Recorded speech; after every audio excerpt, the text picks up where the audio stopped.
Welcome to Module 10. In this module, our expert will talk about what do you need to know about estimation. So let's jump right in. The essentials you need to know for estimating your future revenue. Estimating the revenue you will make in your business is probably one of the most difficult parts of creating any type of business plan. For any projects that you have that already earn money, you can just look at the past to help predict the future. But for new projects, you'll need to look at a number of different factors. Before looking at tips for doing your estimates, you first need to understand a few basic terms. Revenue. Your revenue is the amount of money you earn before any expenses. Average sale.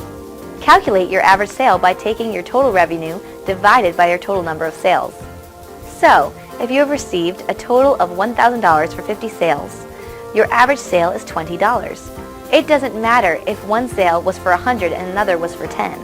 You have to take the average of all of them for estimating the future. It doesn't matter what business model you are using, you can still calculate an average sale amount. For example, if you make money from Amazon affiliate sales, just look at the total number of commissions, your revenue, and divide by the number of sales made that earned you those commissions. Average revenue. Your average revenue is the average amount you get paid for each sale times the number of sales. For predicting future revenue, you can take the average amount per sale as your standard.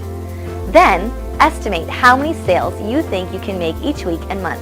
Multiply your estimated number of sales by your average revenue per sale to get the average revenue each month. For example, say your average sale is $20 and you think you can make 10 sales your first month, 30 your second month, and then 50 your third month. That means your average revenue for each of your first 3 months is $200, $600, and $1,000 respectively. Target market size.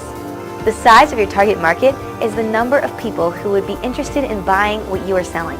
If you are selling training programs for owners of Yorkshire Terriers, then your target market size is probably the number of people who have recently purchased a Yorkshire Terrier and need help with the training. Market share. Your market share is the percentage of your total target market who buy from you rather than your competitors. For example, say there are about 1,000 sales per month of the type of product you are selling, or something similar. If you think you can get 100 of those people to buy from you, you will have 10% of that market. Conversion rate. Conversion rate is the number of sales that are completed compared to the number of people who see your offer. For example, imagine you have a sales page where you are encouraging people to buy your weight loss product. If you get 500 people to visit that page and 5 people buy the product, then your conversion rate is 1%. You can also look at the conversion rates for other actions you want people to take. For example, you can look at the number of people who sign up for your email list out of the number who actually visit your site. If you are doing offline marketing, you could look at the conversion rate for people who receive your direct mailing versus the number who respond to that mailing. Tips for estimating your revenue. When you get down to the nitty-gritty of estimating your future revenue, here are 3 tips to help guide you. Number 1, don't go with your gut. With many things in life, people will tell you to go with your instincts. However, when it comes to business, you need to get as many facts and figures as possible before sinking funds into a project or venture. Thinking you can sell 1,000 widgets, it's all very well, but you better make sure that there are as many people who actually want them. Number 2, take a history lesson. Find out as much as possible about how much people have earned in the past from the type of business or project you want to start. If you are starting a project similar to the one you've done in the past, then you've already got some of that information. If not, then you'll have to research data online and ask people who are already in that business. Find out how long it took to start really earning anything and what problems they had along the way.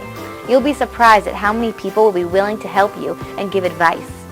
Number 3, don't worry about precision. An estimate is a rough guess based on whatever facts you can gather. If you don't have much to base your estimate on, go with your best guess and move on.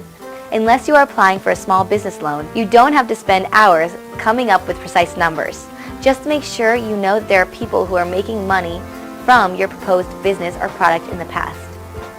Then, make sure you have the funds to invest. Putting it all together, in order to do your actual revenue estimate, you just need to multiply your average estimated revenue per sale times the number of sales you think you can make each month. Depending on your marketing plans, that number would hopefully go up each month. Plot out your estimated revenue each month for each project and you'll have your estimate for the year. As you put together your revenue estimate and other parts of your business plan, remember that it will grow and change over time. You may find that your market share is much larger than you thought and your revenue estimate can go up. With good marketing, you might also raise your conversion rate and increase sales. Go back to your estimates and periodically update them, but don't obsess over being completely accurate.